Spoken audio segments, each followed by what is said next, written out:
Hi, welcome to English Journey Adventures. Today's story begins with a lunchbox, a school cafeteria, and a laugh that hurt. Listen and follow. This is the lunchbox everyone laughed at. My name is Lina. I was 16 when I started at Westbridge School. It was bigger than my old school, and everyone looked confident. I had moved there only 2 weeks before. In my old school, people knew my family and my food. At Westbridge, I was the new girl with quiet shoes and nervous hands. On my first Monday, my mother packed my lunch before sunrise. She worked early, but she still cooked rice, chicken, vegetables, and a sweet sauce from my grandmother's recipe. The food smelled warm and rich. At home, that smell meant love. But when I looked at my new uniform, I suddenly wanted a plain sandwich. Mom put extra sauce in a tiny cup and wrapped the spoon in a napkin. She did everything with care, as if the lunchbox was a message she was sending with me. I said, "Mom, maybe I can buy lunch today." She smiled and closed the blue lunchbox. "This will keep you strong," she said. At lunch, I sat alone near the window. I opened the lunchbox carefully, hoping no one would notice. The smell came out first. A girl named Chloe looked over from the next table. She covered her nose and laughed. "What is that?" Chloe asked loudly. 2 other girls turned around.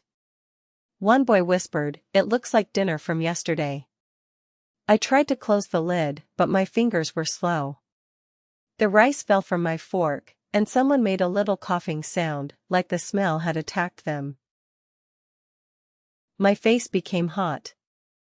I pushed the food around with my fork, but I could not swallow. The cafeteria felt very loud.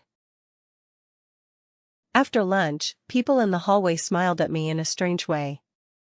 I heard someone say, "That is the lunchbox girl." By the end of the day, even students I did not know had heard about my food.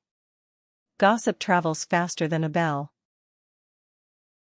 In English class, a note landed near my desk. It said, "Open the lunchbox again." I folded it small and hid it inside my sleeve. At home, Mom asked, "Did you like your lunch?" I lied and said, "Yes." Then I went to my room and cried into my pillow. Later, I washed the lunchbox twice, even though it was already clean. I wanted to wash away the laughing, but the sound stayed in my head. The next morning, Mom packed the same lunch again. She added an orange and a small note with a heart. I put the note in my pocket before school. This time, I did not open the lunchbox. I bought fries and sat with them in front of me. The lunchbox stayed under the table. The fries were cold and salty, but they looked normal. I told myself normal was better than full. I told myself hunger was easier than being noticed. Chloe saw it anyway. "Are you hiding the famous lunch?" she said. Her friends laughed like she had told the best joke in the world. I started eating in the bathroom hallway. I hated the smell of the food now, not because it was bad, but because it made me different. Every day, I learned a new hiding place: the music room stairs, the empty art hallway, the bench near the nurse office. None of them felt safe. On Thursday, I told Mom, "Please stop making that food." People laugh.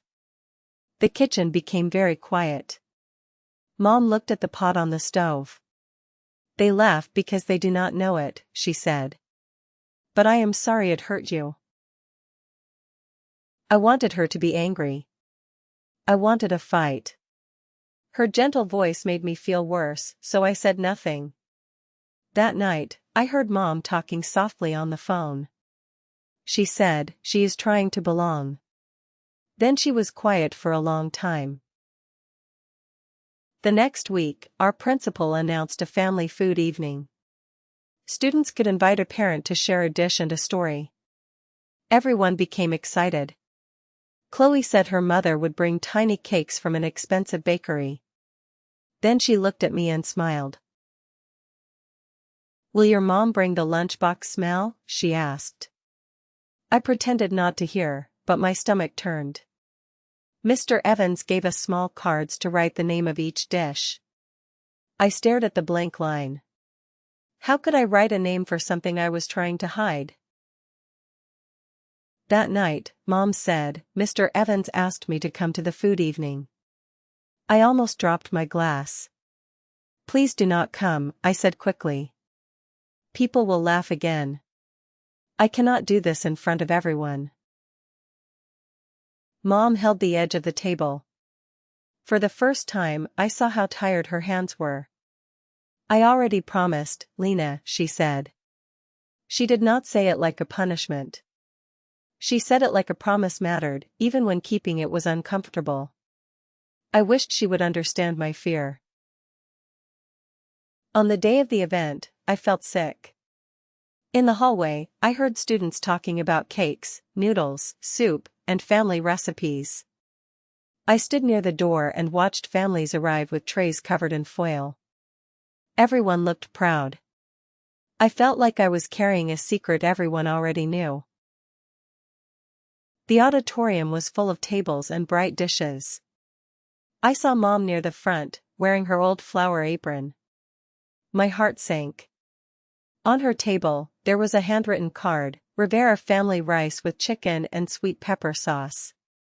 Under it, Mom had written, "For strength and comfort." Chloe stood behind me. "There she is," she whispered. "Lunchbox girl brought lunchbox mom." I wanted to disappear. Then Mr. Evans, the principal, walked to the microphone and smiled at my mother. "Before we begin," he said, "I want to thank Mrs. Rivera. Many of you do not know how much she has helped this school." The room became quiet. I looked at Mom.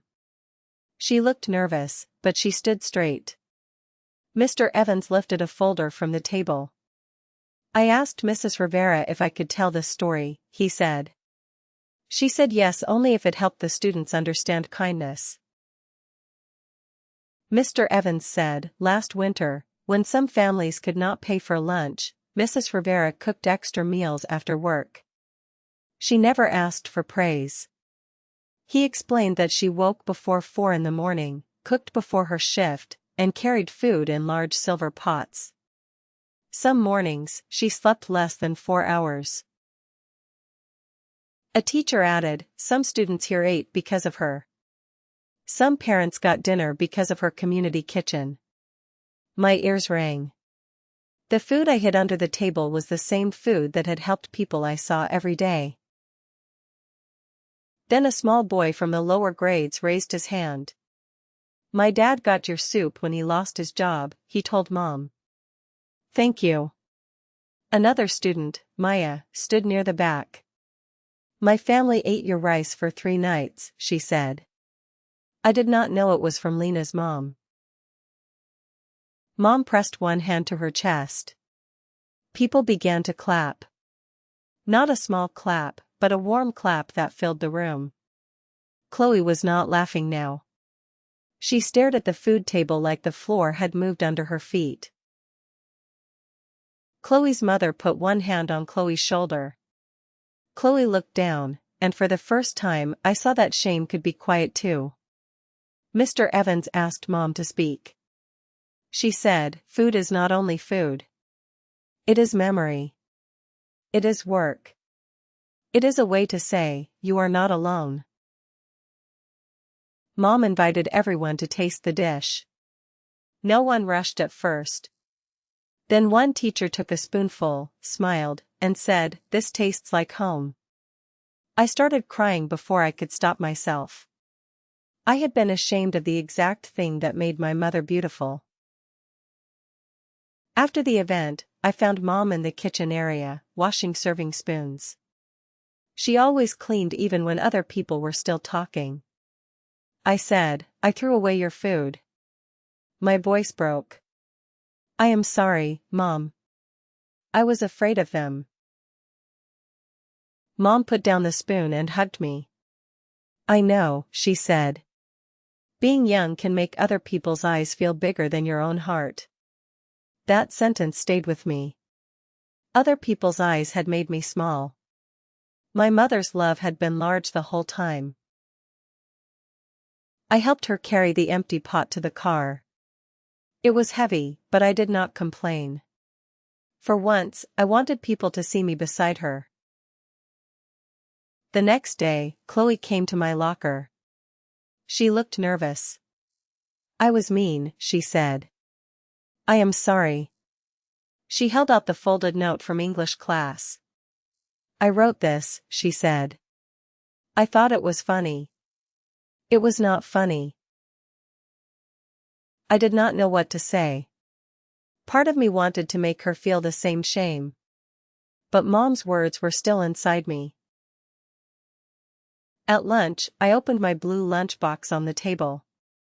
My hand shook, but I did not hide it. This time, I brought extra spoons. I did not know if anyone would ask, but I wanted to be ready for a different kind of attention. A quiet boy named Sam asked, "Can I try a little?" "It smells really good." I gave him a spoonful. Soon 3 students asked for a taste. Even Chloe stood there, unsure. I gave her a small bite too. She smiled and said, "It is actually amazing."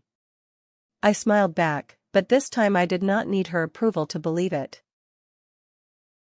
That Friday, I helped Mom at the community kitchen. I chopped vegetables slowly, and she taught me the recipe from Grandma.